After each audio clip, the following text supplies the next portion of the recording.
Hi there, welcome to Homeschooling with Hera. I hope you all are well. In today's class, we shall learn a new English spelling rule, that is the use of GH. What does this rule say? The phonogram GH is used only at the end of the base word or before letter T. The GH is either silent or pronounced F or F. Let's understand this rule with some examples. So these are some examples of the rule. The first word is caught. You can see the sounds here. The first sound is K, then A and T. GH is silent here. Caught. Fought. F, A, T. GH is again silent. Fought. Thought. The, A, T. Thought. Slur, the blank slur.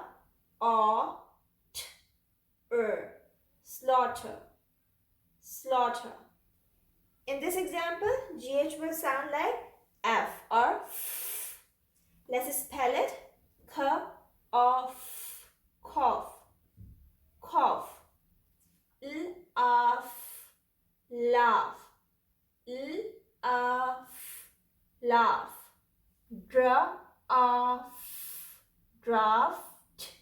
Draft. Draft. Here's a point to remember, that whenever you have the broad A sound, this sound, A sound before GH, GH will be silent, like K-A, caught, F-A, fought.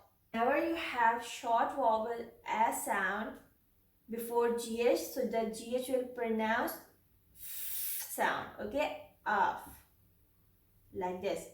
K-A-F, calf, L-A-F, laugh, Dra-A-F, draft. So that's all for today's lesson. I hope you have understood it. I hope you have liked it. If yes, so please hit the like button. If you haven't subscribed, subscribe to my channel. I shall see you soon with another video. Till then, take care and bye.